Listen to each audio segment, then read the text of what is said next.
Ahorita mientras mi pastor me presentaba, yo casi siempre me conmueve esto. Cuando estaba muy niño, algunos de mis amigos me llamaban Camino. De hecho, algunas de las personas cuando en el espacio donde yo crecí, mi niñez, me llamaban y me decían, niño, hijo, ven acá. Y me daban 100, 200 pesos para que le fuera a botar la basura. En ocasiones yo salía a botarles en algunas partes a las 11 de la noche. Y ahorita que mi pastor me presentaba como candidato de maestría, con todo esto lo que el Señor me ha permitido, me acordaba de eso. Porque Dios sí bendice a sus hijos. Amén. Amén. Amén. Sí vale la pena ser hijo de Dios.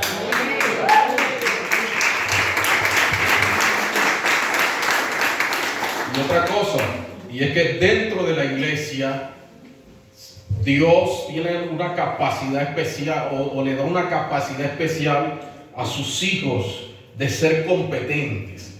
Porque Dios está necesitando personas competentes dentro de su iglesia. No solo a nivel espiritual y bíblico, eso es lo esencial. Pero ¿cómo tendré yo la capacidad o qué capacidad tendré yo para llegar a un profesional, a alguien que está en la política? Necesito capacidades. Amén. Bueno, vamos a presentarnos. Mi nombre es Marlon Valero. Ya el pastor habló de mi profesión. Soy casado. Una hermosísima mujer, vean. Tengo una preciosa hija y bueno, mi esposa ahorita mismo estamos esperando bebé. Entonces ya ahí completamos la tarea, si Dios permite. Yo quiero 3, ella 2, pero bueno, ahí estamos negociando. Por acá está mi hermano, él es el menor de mis hermanos. Y aquí estamos también impulsándolo para que avance en su vida profesional, en su vida académica y todos estos asuntos. Amén. Amén. Vamos a hablar hoy de la mayordomía financiera. Me disculpa no haberle elaborado un formato bien organizado. Mi hermano, uno de los peores años de un contador, de los meses es enero. De hecho, el viernes trabajé hasta las 10 de la noche. Estoy estudiando desde noviembre el semestre en España, en la Universidad Internacional de La Rioja. Estudio la maestría ahí, empieza en noviembre y termina en marzo. Y estamos al tope. Ahorita soy el amo de casa en mi casa los fines de semana. Mi hermano, pero bueno, de eso vamos a hablar en esta mañana, de la capacidad productiva de una persona. Y eso hace parte de la capacidad productiva. Vamos a hablar de la mayordomía financiera. ¿Qué es la mayordomía financiera?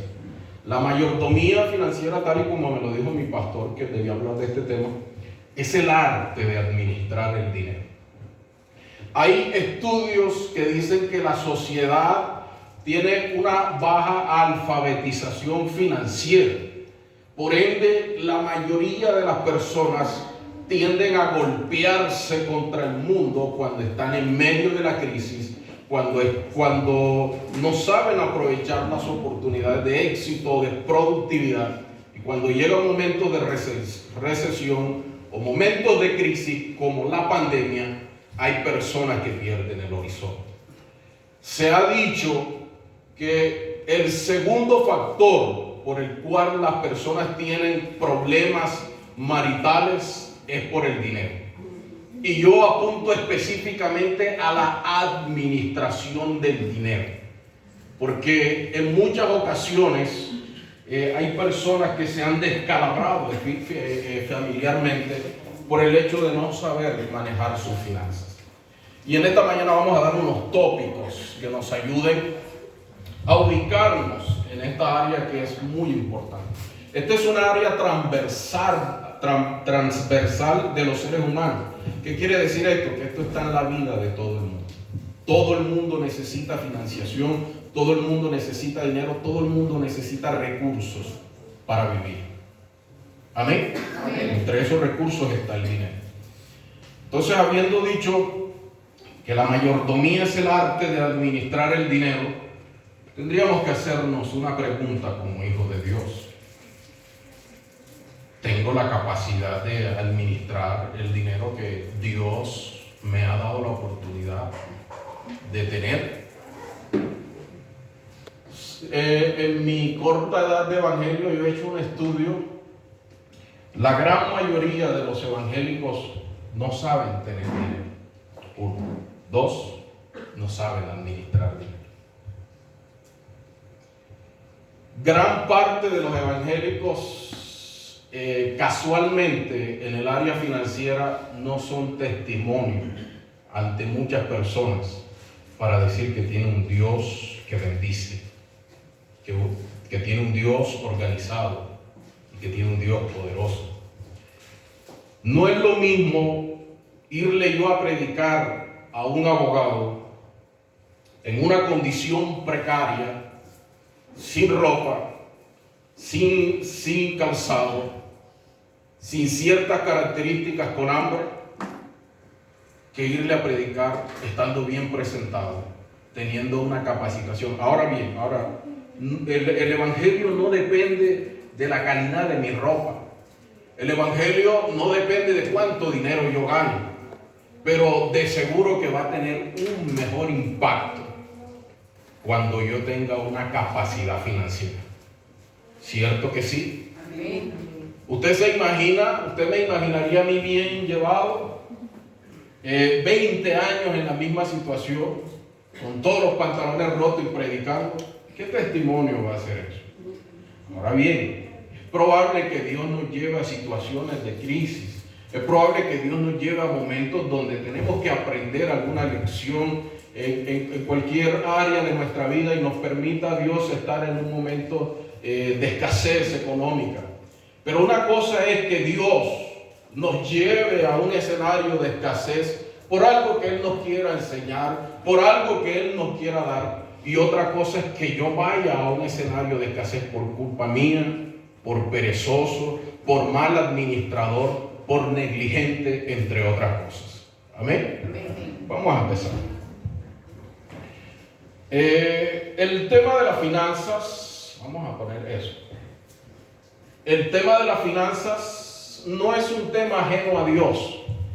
El tema primordial del evangelio y del corazón de Dios es la salvación de la humanidad. Pero el tema de las finanzas no es un tema que está desprendido incluso de la salvación como tal. De hecho, algunos han dicho que en la Biblia hay alrededor de 2.350 versículos relacionados al dinero y a los bienes materiales. Entonces, ¿qué quiere decir eso? Que a Dios le interesa que nosotros, 1, tengamos la capacidad de producir, 2, tengamos la capacidad de administrar y 3, tengamos una reputación financiera. Porque esto va a repercutir. De hecho, muchas personas han abandonado el evangelio por no tener la capacidad de administrar su vida tanto en la crisis como en la abundancia. Y hacia allá vamos a apuntar un poco en esta mañana. Mis amados, ahora bien, sería bueno hacernos una pregunta en esta mañana. ¿Qué pasaría si de repente yo pierdo mi fuente de ingresos? ¿Qué pasaría si mañana yo llego a la empresa y me dicen que tengo un mes más de trabajo porque me van a despedir? ¿Y qué pasaría si demoro 5 o 10 años sin conseguir trabajo? ¿O qué pasaría si mi negocio se va a la quiebra y no sé hacer nada más? La Biblia dice que raíz de todos los males es el amor al dinero. Sí, pero no dice que es un mal administrar bien el dinero. Para este tipo de personas que aman al dinero, o para nosotros como hijos de Dios, que muchas veces tendemos a perder el enfoque de la eternidad por culpa de los afanes, por culpa de los bienes, por culpa de la materialidad, por culpa del dinero, hay un remedio muy poderoso para eso. 1, saber que Dios es el dueño y proveedor de todo. Amén, amén, amén. Que Él es el Señor y amo de mi vida. Número 2, tener un corazón generoso. Yo creo que esas son las dos cápsulas más poderosas para evitar que nosotros amemos al dinero, ¿cierto? Saber que no es de nosotros. Y dos, tener la capacidad de ayudar a los demás. Tener la facultad de ayudar a las demás personas. Tendríamos que hacernos otra pregunta en esta introducción. Cuando yo llegue a los 50, a los 60 o a los 70 años, ¿cómo va a ser la calidad de vida de mis días? Mire, yo he mirado dos escenarios en la vida de las personas después de los 50, después de los 60. Uno, está aquel que ya tiene cierta capacidad financiera y es como el referente de la casa, de la familia, y es como aquel que cuando llega hay aplausos a la casa. Y está aquel que de cierta manera no trabajó por su futuro y es el que le toca hacer los mandados en la casa. De hecho, tenemos experiencia de que ahí las personas después que pasen de los 50 ya no consiguen trabajo, ni tienen un recurso guardado, no tienen una pensión, no tienen nada, son los que hacen los mandados. La pregunta sería, ¿quiero ser el que haga los mandados cuando tenga 50, 60? ¿O quiero ser aquel, no que recibe aplausos y besitos y ovación, sino que aquel que tiene la capacidad de ser honrado y de ser respetado muchas veces? Ahora, no quiero decir que yo tengo que tener dinero para ser honrado y respetado, o que yo tengo que honrar y respetar a mis papás en su vejez si ellos tienen o no tienen plata. No, eso es un tema totalmente independiente y que yo debo honrarlos a ellos independientemente de lo que tengan o no tengan. Amén. Eso lo debemos tener claro como cristianos. Entonces, habiendo analizado un poco esta temática, vamos a decir que la buena administración y adquisición del dinero permite tener mayor credibilidad e impacto en la sociedad, ya que puede constituir en algunos, testimonio de que Dios bendice económicamente, eso sí. Por ahí en el mundo hay una fama, y es que los evangélicos somos flojos. Y de eso vamos a hablar en esta mañana también. Amén. Vámonos al primer tema. Vamos a hablar de la financiación del reino. Ahí no sabía que esas diapositivas me iban a dar así. Pero vamos a hablar de la financiación del reino antes de hablar de la capacidad de productividad y la capacidad de administración. Nosotros, yo creo que este tema lo ha abordado mi pastor John Luis acá, su familia, de que debemos diezmar, de que debemos ofrendar, de que debemos darle a Dios. Pero yo quiero dar unos pincelazos ahí muy pequeños. Si nosotros decimos que Dios es mi Señor, Él también es dueño de mis bienes y de mis recursos. ¿Amén? ¿Amén? ¿Estamos o no estamos? Amén. Porque algunos decimos que Dios es el Señor de toda mi vida, excepto de mi bolsillo. ¿Excepto de qué? O sea que Dios no puede tocar mi bolsillo. Y si Dios es mi Señor, ¿qué pasaría si Dios mañana te pide la casa, te pide la empresa, te pide el carro o te pide un mes completico de salario? Él está en toda la autoridad de hacerlo, ¿sí o no? Amén. Claro que sí, ¿cierto? Juan 3:16 dice, porque de tal manera amó Dios al mundo que ¿qué? Unigénito, para que todo aquel que en Él crea no se pierda, sino que ¿qué?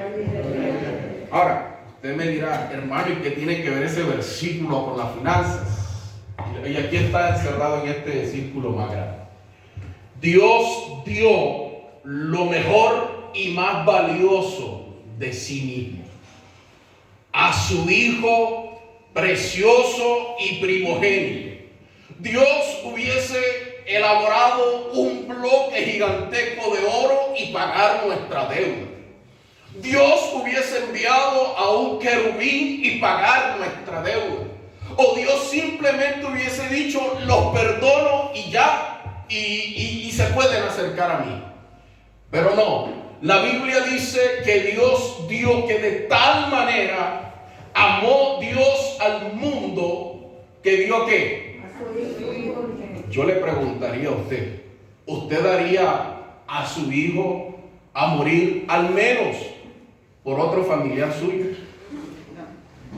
por un hermano suyo, por un primo suyo, hablando de que son personas cercanas. No lo haría, ¿cierto? Entonces, ¿por qué a veces nosotros nos cuesta darle a Dios lo que le corresponde? Si supuestamente le amamos, ¿cierto? La Biblia dice, de tal manera amó Dios al mundo. Ahora, uno de los efectos del amor es dar. Si usted ama a Dios, usted va a tener claro que usted debe financiar el reino de los cielos. Porque mire, aquí esta luz no viene gratis, el gobierno no financia nada en la iglesia. Esas sillas donde usted está sentado tiene un costo y tiene el mismo costo que tiene para la iglesia, lo tiene para el público en general. Aquí hay que pagar un impuesto predial, aquí hay que pagar un servicio de acción, hay que comprar útiles de acción, y eso requiere ¿qué? Recursos, dinero, ¿cierto? Entonces yo creo que esta parte la tenemos clara. Y quiero hablar de el gobierno, para ir cerrando este tema muy rápido, porque me voy a centrar en dos temas bastante relevantes. ¿Sabe cuánto en un estudio del diario La República, ahí está, en un artículo que publicó en el 2015, ¿sabe cuánto pagamos nosotros por IVA en promedio diario? Solamente IVA, no estoy hablando de renta, no estoy hablando de impuesto predial, no estoy hablando de impuesto al consumo, si usted tiene un plan, si usted va a un restaurante, si usted compra un carro. No estoy hablando del impuesto a la gasolina, no estoy hablando del impuesto vehicular de rodamiento por tener un carro, por tener una moto. No estoy hablando de qué otro impuesto, del 4 por mil si tiene una cuenta bancaria. Solamente estoy hablando del IVA. ¿Y sabe cuánto en promedio le pagamos nosotros al gobierno mensualmente por los impuestos de IVA? 222,000 pesos. ¿Y sabe qué es lo particular de todo esto? Es que no nos damos cuenta que nosotros estamos financiando el gobierno. Y peor aún, estamos financiando la corrupción de este país. Esa plata que... Me disculpa que hable aquí, pastor, de política y de esto, pero para que usted sepa, esa plata que se robó Odebrecht, que se robaron del proyecto de telecomunicaciones, que tiene el apellido de la señora rondando bastante, por ahí muy famoso. Todos estos proyectos, la vía al mar, o sea, todos estos proyectos, parte ha salido de su bolsillo. Y sabe que usted no se da cuenta cuando paga eso. ¿Sabe cómo lo paga usted? Cuando usted se va a comprar un pantalón, cuando usted se va a comprar la nevera, cuando usted va a comprar el televisor, cuando usted va a comprar esta silla. Algunos dicen que la iglesia no paga impuestos. La iglesia sí paga impuestos. Si por ejemplo la iglesia va a comprar 100 sillas y las sillas cuestan 10,000, ahí hay que pagar el 19% de IVA. ¿Cuánto es? 1,900 pesos por silla. Ahora, si nosotros financiamos un gobierno que muchas veces no tiene la calidad de apto, no tiene la calidad, la altura administrativa que debemos como colombianos, que se roban los recursos, ¿cuánto más no vamos a financiar el reino poderoso de Dios, que es por toda la eternidad, que ha transformado mi vida, que ha transformado mi familia?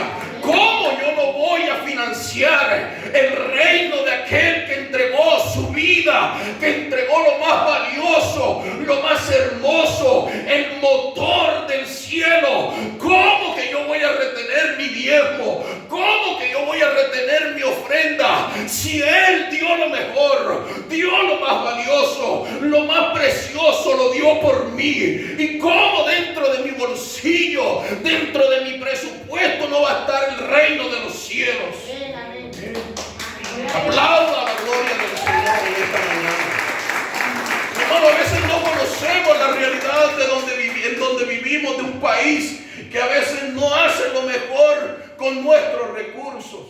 Y miren, estamos hablando solamente del IVA, 222,000 pesos. Si usted tiene una casa, anualmente tiene que pagar, o trimestralmente tiene que pagar impuesto predial. Si usted tiene una motico, tiene que pagar impuesto de rodamiento, tiene que pagar impuesto de gasolina. Cuando va al taller a hacerle mantenimiento, le cobran IVA. el aceite, los repuestos, todo tiene IVA. Entonces, estamos hablando del impuesto mínimo que sale de nuestro bolsillo mensualmente para pagarle al gobierno.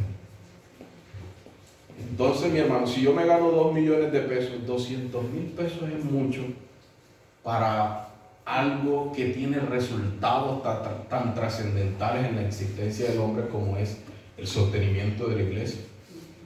Y por último, podríamos decir que ay, hermano, mi economía es golpeada, y algunos de nosotros en medio de la crisis decimos, pastor, o a veces no lo decimos a pastor, sino que simplemente tomamos la decisión de no diezmar, porque nuestra economía está golpeada, porque estamos en recesión. Mire, el mejor momento para diezmar y ofrendar es cuando hay crisis. Amén, amén, amén. Esa es una ofrenda que tiene bastante peso.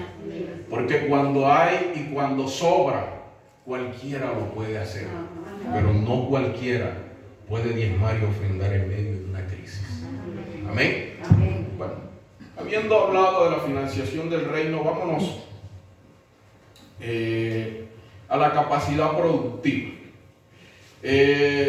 Vaya conmigo por favor al libro de Deuteronomio capítulo 8, versículo 18.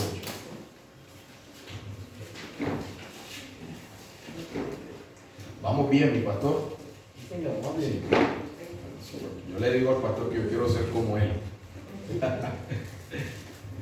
Mi respeto y mi admiración es grande y sincera. Vaya conmigo al libro de Deuteronomio 8, 18. Dice así: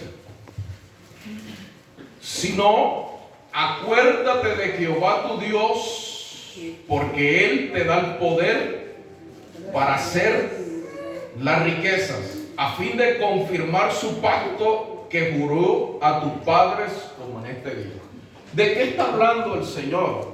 Diciéndole a los hijos de Israel que cuando entren a la tierra y empiecen a ser prosperados, empiecen a ser bendecidos, no se olviden quién les dio el poder de hacer las riquezas. Ahora bien,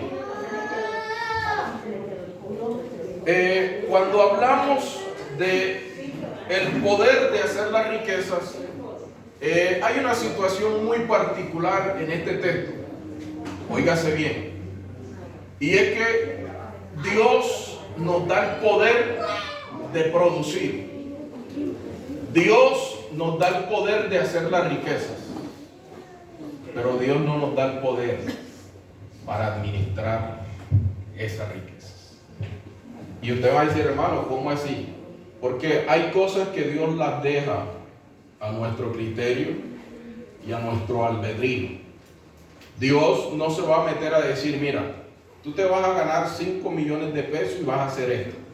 1 millón es para mi casa, 2 millones es para tus alimentos, tu arriendo, le vas a dar 500,000 a tu... No, Dios no se mete en eso. Dios nos da pautas de cómo hacerlo. Amén. Pero Dios sí nos da el poder de hacer las riquezas. ¿Y qué significa para mí el poder de hacer las riquezas?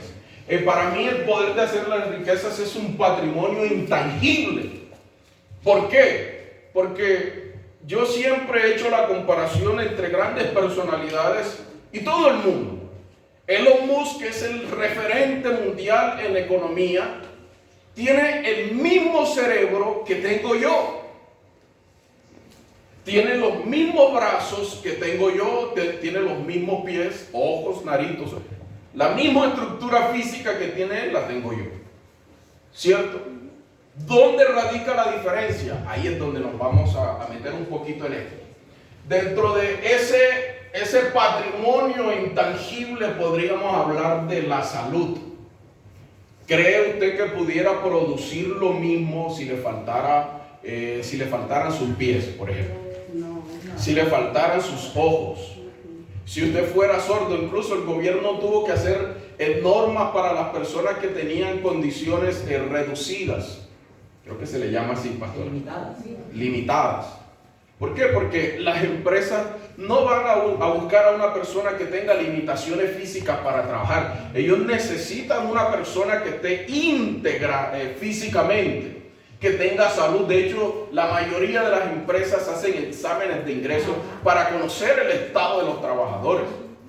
¿Y qué ha hecho el gobierno? Incentivar la contratación de personas limitadas con condición de limitación.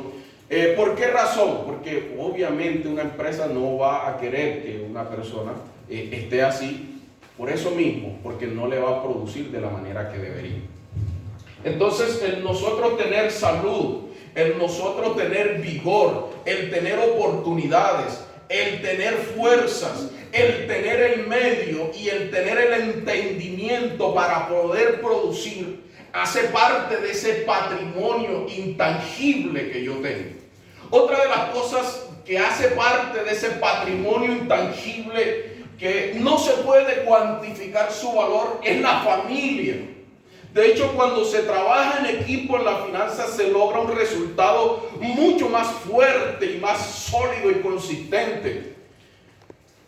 Otro de los patrimonios intangibles que tenemos son las relaciones, que de eso vamos a hablar en unos momentos, porque a veces nosotros no le damos valor a las relaciones, a crecer socialmente y ¡pum!, nos estancamos. Las relaciones sociales muchas veces nos van a ayudar, obviamente teniendo la gracia de Dios como hijos de Él, pero también necesitamos relaciones. La segunda cosa que podemos ver en esta capacidad productiva es la capacitación y la formación. Mi hermano, es probable que usted ya tenga cierta edad y no le haya dado tiempo de estudiar, pero incúlquele a sus hijos, incúlquele a su hijo que debe estudiar. Incúlquele a su hijo. Mire, los especialistas han dicho, los grandes especialistas han dicho que incluso ni siquiera el estudio es suficiente. Que en la escuela nos deberían enseñar a vender, nos deberían enseñar a negociar, nos deberían enseñar finanzas. Y sí, concuerdo con ellos. Entonces, es preciso, mi amado hermano, jóvenes que están aquí. Mire, ahora mismo hay muchas oportunidades para estudiar. Mire, yo le puedo hablar a usted de un semestre, en estos días vi una carrera de Derecho, por ejemplo, en 1.500.000 pesos. Mi hermano, eso es un regalo. Un semestre por 1.500.000 pesos. ¿Cuánto hay que pagar mensualmente? 250.000 pesitos. Mi hermano, eso yo me lo rebusco, así sea haciéndole el aseo a usted todos los días. Vendiendo mazamorra, vendiendo arepas, diciéndole al pastor, venga, yo le voy a pintar ese árbol, yo le vengo a hacer aseo, yo le embetuno los zapatos, pero el que quiere salir adelante, como sea, mi hermano, estudie. Ahora, que hay que vivir sacrificios, sí, que hay que trasnochar, sí, que duele, sí, que uno quiere renunciar, sí, que a uno se le quiere venir el mundo encima, sí, pero al final valdrá la pena la formación. Ser competente socialmente nos abre puertas grandes, mis hermanos. No es lo mismo alguien que tiene un bachiller o que no tiene un bachiller a alguien que tiene una carrera profesional. Incluso han llegado a decir algunos que ya la carrera profesional no es suficiente, que la carrera profesional es como un bachillerato hace 15, 20 años, por lo que la gente tiene que irse creciendo y especializándose aún más. Mi hermano, este lunes que pasó, me acosté a las 8:30 de la mañana haciendo trabajo de la universidad. De hecho, casualmente en estos días estoy en tiempos de trabajo. Esta semana que pasó tuve que entregar 2, mañana tengo que entregar 1, me aplazaron 1 para marzo. Y le voy a decir que los trabajos de una maestría, ay, mi hermano, los domingos, y mire, esto se lo voy a dar como consejo personal.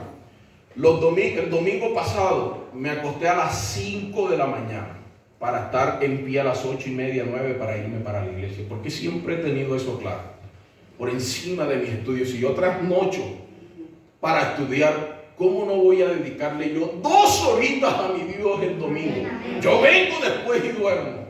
Mi hermano, esa excusa de que, ay, pastor, yo estoy en la universidad y que tuve que entregar un trabajo, si aquí la escuela a las 8:30 empieza, mi hermano, y usted termina su trabajo a las 7:30, quédese y vaya a la iglesia, que estoy seguro que Dios lo va a respaldar en sus estudios, le va a abrir puertas antes de que usted salga de la universidad. Yo estoy seguro que si usted es fiel a Dios durante la universidad, antes de que salga es probable que Dios le dé su buen empleo. Yo conozco gente que antes de salir de la universidad ya tienen empleo, ya los están esperando. Pero ¿sabe por qué? Porque le supieron ser fiel a Dios en medio del trasnocho, en medio del cansancio, en medio del agotamiento. ¿Y sabe qué, mi hermano? Cuando estaba en el pregrado me acostaba a las 4:30, a las 2 y me tenía que levantar a las 6 para ir a trabajar. Y salía para ir a estudiar a las 6, 7 de la noche hasta las 10. Hoy los que me ven y me dicen, han visto cómo Dios ha transformado mi familia y cómo me ven hoy. ¿Cómo hiciste? Sencillo, sacrificio, esfuerzo. Pero por encima de todo, Dios. Amén.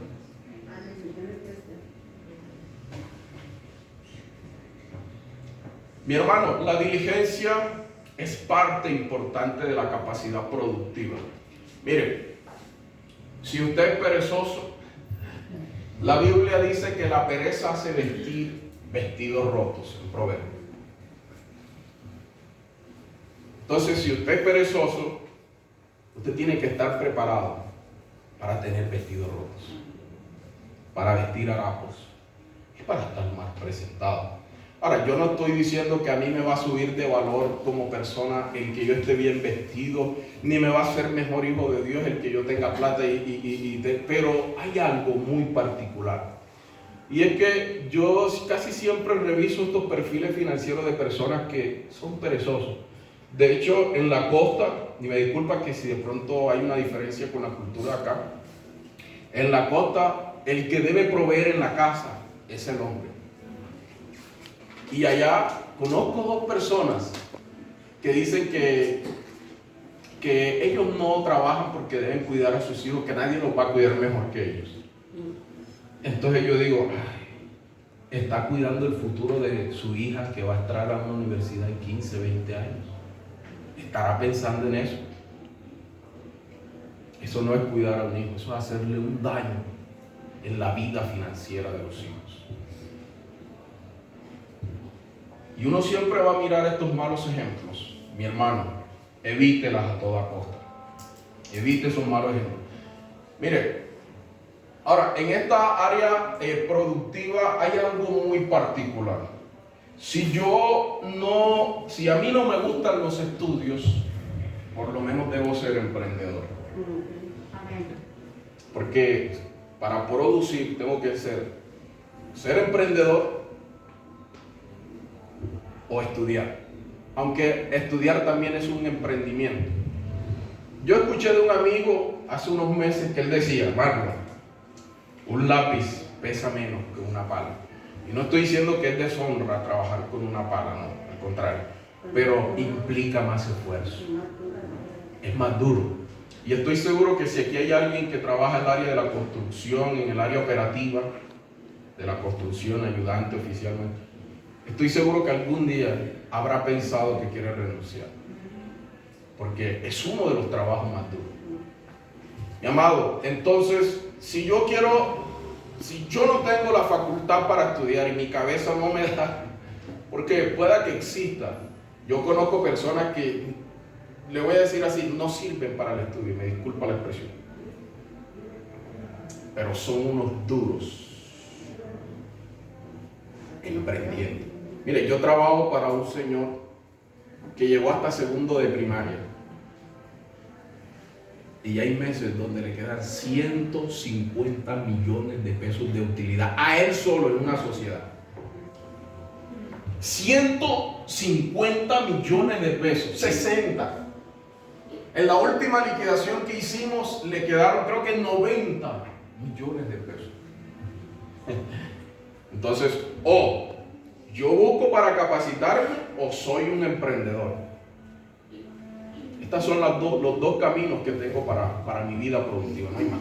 Entonces, para yo ser un emprendedor, o para yo ser un profesional, yo tengo que relacionarme con personas que estén donde yo quiero estar. Por ejemplo, si yo quiero ser teólogo, ¿con quién me junto yo? Con un teólogo, ¿cierto? Si yo quiero ser contador público, ¿con quién me junto yo?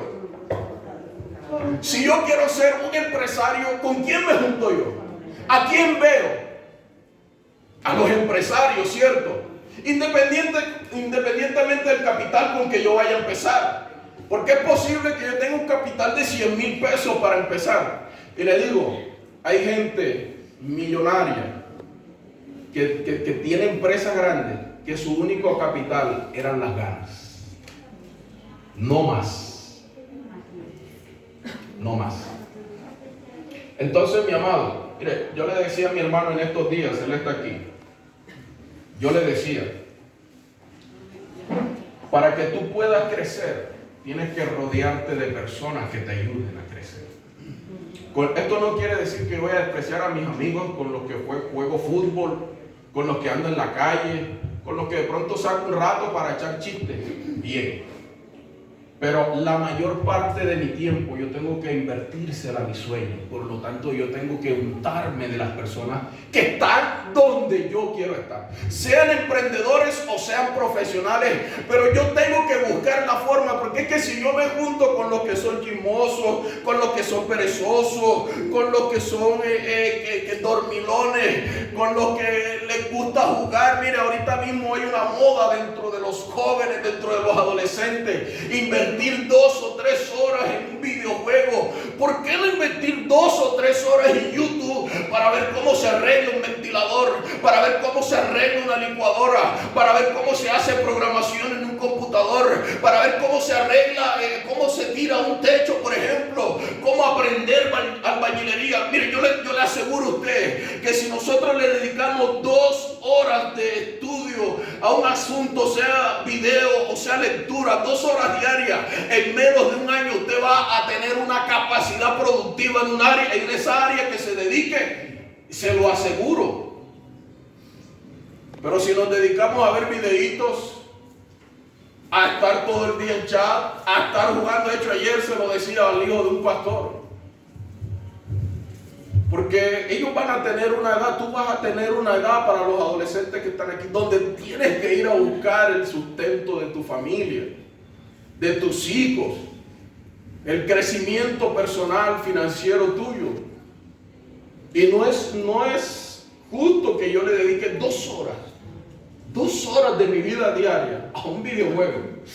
Ahora, eso es lo mínimo. Yo conocí en Cincelejo un muchacho que le dedicaba hasta 15, 16 horas a un videojuego. Estaba estudiando contaduría pública, la dejó tirada como por el 3er, 4º semestre. Se fue a pagar el servicio y vino haciendo curso de vigilancia. Mi hermano, ¿usted cómo cree que le va a ir mejor a él? ¿Cierto?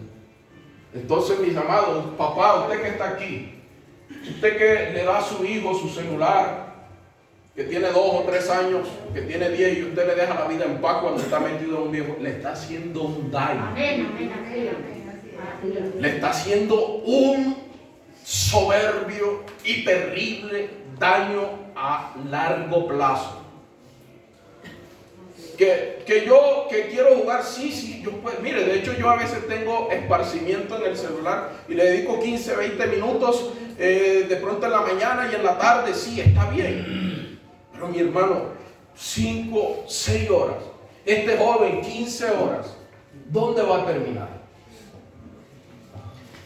Idea de negocio, mi hermano, hay muchas ideas de negocio como por ejemplo, estética móvil de uñas y de cabello. O sea, yo quisiera, hermano, yo quisiera tener un ingreso extra. Mire, yo le aseguro que si usted se dispone unos 3 meses intensivos a aprender belleza, usted empieza a aprender a peluquear. Mire, pastor, si hay una de las hermanas que está aquí pasando necesidad y le dice, pastor, yo quiero montar una peluquería, yo estoy 100% seguro que el pastor le compra o le hace la forma de comprarle una máquina de mutilar. ¿Sí o no, pastor?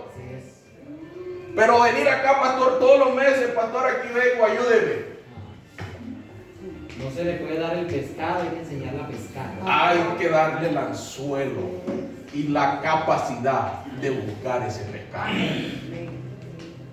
Si usted quiere tener ingresos extra y está apurado, ¿qué puedo hacer? Haga un curso de modistería, péguesele a alguien que necesite hacer un vestido en diciembre, péguesele a alguien al que usted le pueda absorber. Y estoy seguro que este diciembre usted aprende y el otro al menos ya está haciendo interiores, pantalonetas, cosas sencillas. Porque si siempre nos ponemos a ser dependientes, va a llegar un momento donde quizás no se va a poder. Quizás no se va a poder. Invertir, miren. Bueno, hablando de las ideas de negocio, tengo asistente virtual, tutor en línea, contabilidad en línea, servicio de consultoría, escritor, creador de contenido, recomienda negocios y responde encuestas a través de Job Online. Hay páginas que simplemente le pagan por usted recomendarlos, por ver videos. Hacer y vender artesanías, ser domiciliario, servicios de mantenimiento, servicios de mudanza, servicios de moto, lo que conocemos como pick-up, arreglo de zapatos, arreglo de ropa. Hay tantas formas de tener ingresos extra. Y le voy a tirar un dato. Yo soy magíster estudiante magíster en finanzas, pero yo soy electricista. Yo sabría meter esta electricidad aquí. Y sabe, quiero hacerme un curso de mecánica, porque uno no sabe. Los grandes analistas financieros, y concuerdo con ellos, dicen que uno no debe tener su fuente de ingresos de una sola parte. Es decir, yo no debo depender única y exclusivamente de los ingresos que me genere mi empleo, o de los ingresos que me genere mi negocio. De hecho, los grandes inversores dicen que tú debes tener una canasta de huevos donde en cada hueco tengas un huevo, pero no solamente un solo huevo, y que dependas de todo ello. Amén. Ahora, para invertir hay muchas formas en el mercado de capitales, que eso sí ya sería un taller un poco más técnico. Aquí estoy hablando más cualitativamente del área financiera que técnica y cuantitativamente. Porque podría darle un curso aquí de finanzas y de cómo analizar. Vamos a ver solamente un pestañazo ahí de eso. Tengo hasta las 10 y 20, 10 y 15. Entonces, mis hermanos, otra de las cosas que tenemos importantes, invertir en nosotros mismos, ser perseverantes. Ser perseverantes en esta capacidad productiva. Mire, ahí dele la anterior, mi hermano. Mire, quiero leer ese poquito ahí, un pedacito de historia del tiempo. Lucho, quien nació con una discapacidad, lleva 38 años trabajando la tierra utilizando sus pies. Mírenlo, no tiene manos, no tiene brazos. Campesino sin brazos, sacó adelante su familia trabajando con sus pies. Y es de Palmito, cerquita de Cincelejo, de donde es mi familia Valero. Entonces yo creo que no hay excusa para producir. Vámonos al área productiva, al área administrativa. Leamos por favor Proverbios 23, 27, 23. Dice así: sé diligente en conocer el estado de tus ovejas y mira con cuidado por tus rebaños. Y este texto está hablando de la vida económica de los pastores del tiempo bíblico. De hecho, la fuente de ingresos del pueblo de Israel se basaba en la agricultura y en la ganadería. Un gran porcentaje. Entonces aquí lo que el proverbista está diciendo es que atiende tu negocio, en otras palabras. Entonces, mis amados, ¿qué podemos aprender en esta área administrativa de mis recursos? Lo primero que yo debo hacer para estructurarme administrativamente dentro de mis finanzas, y no siendo una empresa como tal, es elaborar un presupuesto. ¿Qué es un presupuesto? Es una anticipación económica de mis movimientos o transacciones, sencillo. Es como anticiparme a qué ingresos voy a tener y qué gastos voy a tener. Óigase bien, es posible que yo pueda tener 2 o 3 ingresos, o es posible que tenga uno solo, pero tengo que darle eficiencia a esa administración de esos recursos. Mire, dentro de la estructura financiera de una persona hay 3 tipos de gastos. ¿3 tipos de qué? 1, los gastos fijos. 2, si me pudiera poner ahí mi hermana el presupuesto para explicarlo aquí en 3 minuticos. 2, gastos variables.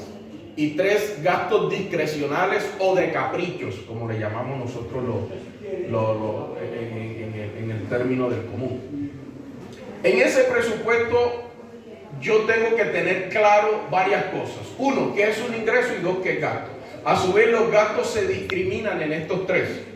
Entonces, el gasto fijo, ¿qué son los gastos fijos? Lo que todos los meses yo debo pagarlo sí o sí. Los servicios. 1, el que no tiene casa, ¿qué debe pagar todos los meses? 2, servicio público. 3, alimentación.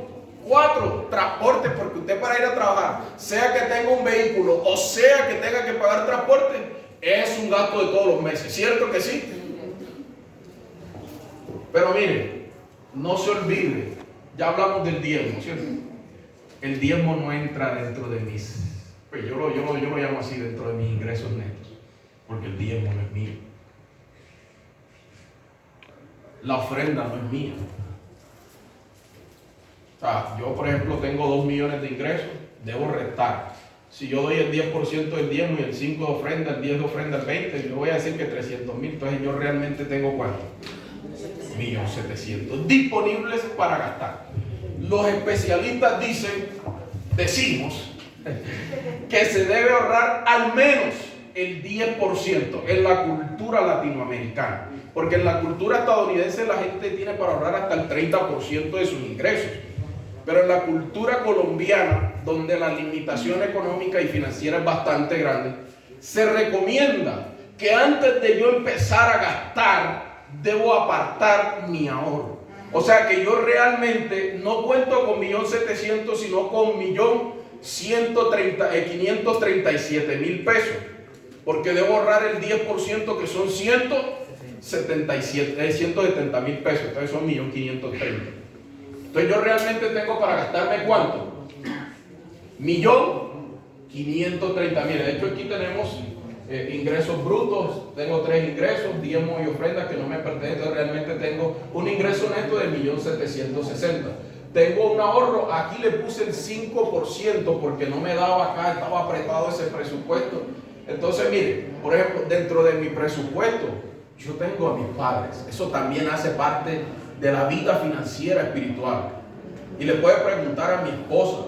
Yo saco una parte mensual para mi esposa y para mis padres, porque también la Biblia nos manda que debemos honrar económicamente a nuestros padres. Amén. Entonces dentro de mi presupuesto, ahora yo no le doy 200,000 pesos, obviamente que Dios me ha dado la oportunidad de tener buenos ingresos, pero estos son un ejemplo. Entonces aquí ¿qué le equivale? Y yo le digo el 10% de los ingresos netos. Tengo un arriendo, tengo unos alimentos, tengo unos servicios públicos, tengo una seguridad social, tengo unos útiles de aseo, tengo unos transportes o tengo una gasolina, tengo unos gastos de hijos. Si tengo 2 hijos, yo digo que me gasto más o menos unos 200,000 pesos entre pañales, alimentos, etc. Mire que todo este cúmulo de conceptos que están aquí hacen parte de los gastos fijos, ¿cierto? Estos sí o sí yo todos los meses debo pagarlos. Y en los gastos variables tengo educación. ¿Por qué variable? Porque, por ejemplo, si acá yo pago la educación de mis hijos 200,000 pesos, sea transporte o lo que sea público, que es poquito, estamos tratando de ajustarlo ahí. Yo acá hablo de la educación mía, por ejemplo. ¿Y por qué es variable? Porque yo no todos los años ni todos los meses estoy estudiando. Yo estoy estudiando, por ejemplo, este año. Si tengo un vehículo y le hago mantenimiento, si tengo ropa y calzado, bueno, nosotros no todos los meses compramos ropa y calzado, pero aquí le puse que en el año compramos 1 millón de pesos en ropa, por ahí como para tener un gasto ahí. Pero mire que estos son gastos variables, o sea que no son gastos prioritarios. Ahora, una recomendación importante, sea que yo sea emprendedor o sea que yo sea una persona natural de ingresos ordinarios, yo debo saber, escúcheme, que los gastos fijos sí o sí van, pero yo no tengo la obligación de invertir en los gastos variables. Si yo quiero lo hago, si no, no. Ahora, en un vehículo, por ejemplo, hay veces que exige un mantenimiento. Y en los gastos discrecionales o de caprichos, como le llamo yo, está lo de recreación, de ir al cine, de ir al helado, de ir a salidas generales. Bueno, aquí no me acuerdo qué dice, joyas, aquí algo como accesorios, como audífonos, lapiceros, otros accesorios, 15,000 pesos mensuales. Y ¿qué dice aquí? Vacaciones, mire que la tenemos en cero, para poder ajustar el presupuesto que al final me queda con un resultado final de menos 68,000 pesos. Entonces mire que si yo resto estos dos valores, me va a quedar una utilidad más o menos relativa. Mi hermano, cuando usted va a solicitar un crédito, a usted lo que le miran es esto. Por ejemplo, yo me gano, voy a decir un valor X, 6, 7 millones de pesos. El banco a mí me pregunta, ¿cuánto se gasta usted? Yo le digo 4 millones, por decir algo. Me quedan 3, o sea, y de ahí va a partir el banco para hacerme un crédito. Entonces, lo máximo, según el banco y según los especialistas, es que debemos endeudarnos con un máximo del 35 o 40% de lo que me queda al final de los ingresos y los gastos. Es decir, si a mí me quedan 3 millones al final de mi periodo de resultado, a mí lo máximo que yo puedo pagar al banco mensualmente es 1.200.000 pesos. Entonces, si yo quiero un crédito de 12 millones, él va a discriminarme los 12 millones dentro del año. Entonces, mire que si aquí yo tengo un saldo negativo de 68,000 y voy a buscar un préstamo, el banco va a decir, no, a usted no le queda para pagar. Entonces, cuando usted vaya a hacer un crédito, le van a preguntar esto, sencillo. Y entonces lo que nosotros los financieros le llamamos apalancamiento. Entonces, mi hermano, es importante tener este presupuesto. Entonces, con base en este presupuesto, mi hermana, si le gusta, le dan la tercera hoja. Tenemos que conocer nuestros gastos, cómo distribuirlos, priorizar gastos. Hay gastos prioritarios. Nunca gastar más de lo que me gano. Y usted mira, hermano, pero ¿cómo hago para comprar cuando yo me gano 1 millón y me gasto 1.200.000? Sencillo. O te gastan los ahorros o te tienes que endeudar. No hay de otro. No financiar bienes de largo plazo con recursos de corto plazo. Por ejemplo, si yo me quiero comprar un carro es un bien de largo o de corto plazo. De largo plazo. O sea, es un bien que la voy a adquirir a largo plazo. Pero yo tengo un trabajo seguro por 1 año. Los financieros no recomendamos, mi hermano, no recomendamos que usted compre un carro y usted vaya a tener ingresos seguros solamente por 1 año. Porque o le quitan el carro, 1, 2, queda mal en la vida crediticia, que ya la vamos a hablar en unos 3 minuticos, y usted pierde toda credibilidad, queda sin carro, pueda que le embarguen sus cuentas, a usted lo reportan negativamente y nunca más tiene oportunidad financiera. En la tercera hoja, mi hermano, debemos ahorrar para invertir, no para gastar. Mira, nosotros en la cultura colombiana tenemos una característica muy particular, y es que ahorramos para gastar, no para invertir. Pero precisamente porque no tenemos conocimiento o educación financiera. No tenemos educación financiera, entonces ahorramos para gastar en vez de invertir. Ahorramos para comprar el carro, ahorramos para comprar las joyas, pero no ahorramos, por ejemplo, para estudiar, para la casa, que eso realmente es un bien necesario. Evitar las deudas malas, no salir fiador de nadie, Dios mío. Esto es uno de los peores peligros. Tener un fondo de emergencia. Un fondo de emergencia es distinto al fondo de ahorro.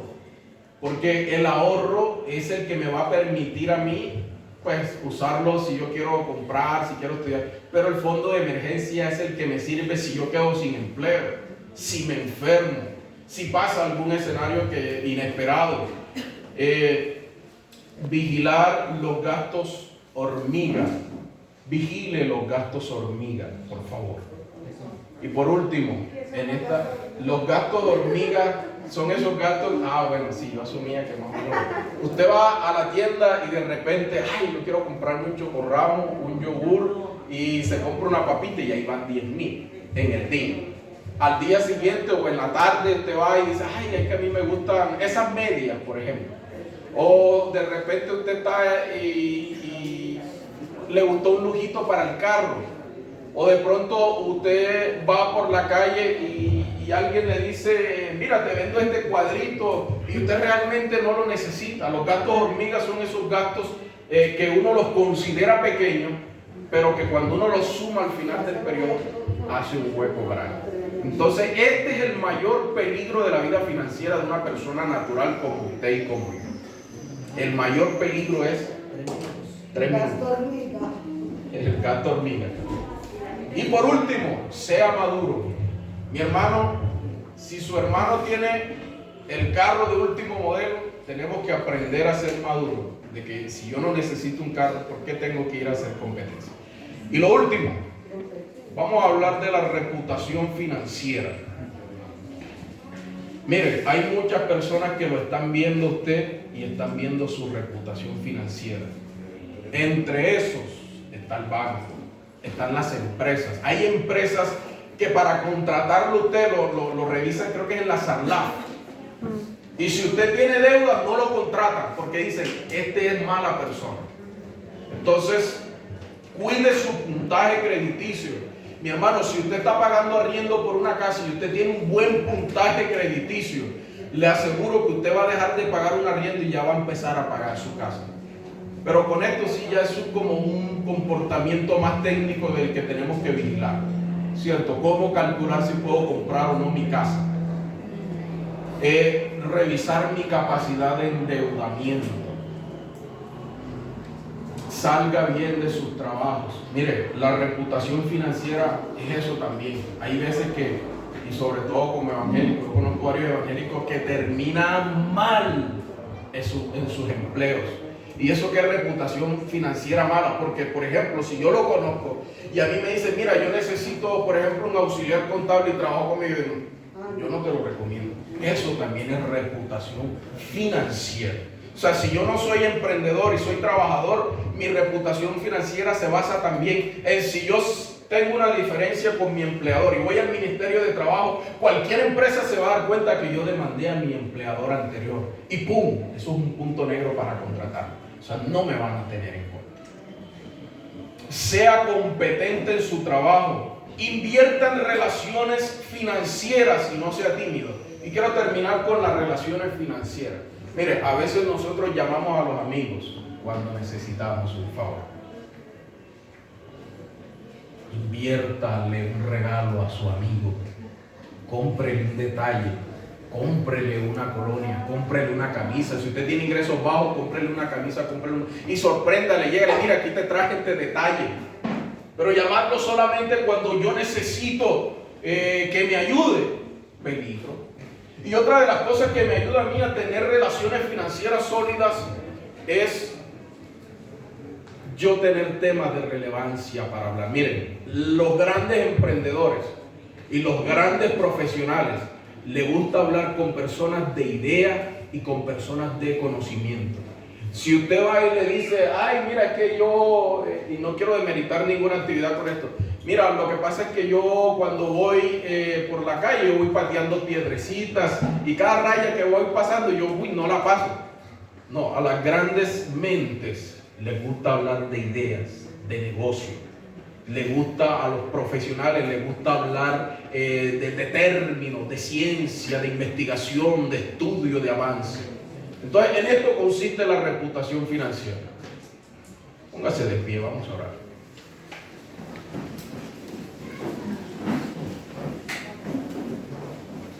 Señor, te damos gracias.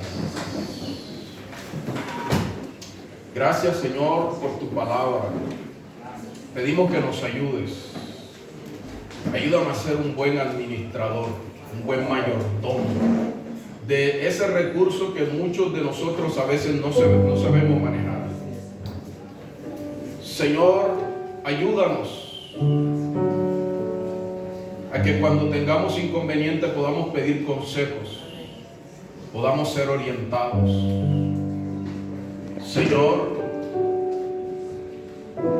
que tu gran misericordia nos dé la oportunidad de crecer económicamente, de crecer financieramente, de crecer socialmente. Estoy seguro que la iglesia de esta forma tendrá mucha más fuerza, porque hoy el limitante en muchas iglesias es el factor dinero. Y pedimos que nos ayudes para financiar, para producir, para administrar y para tener una buena reputación financiera. Señor, en el nombre de Jesús. Amén.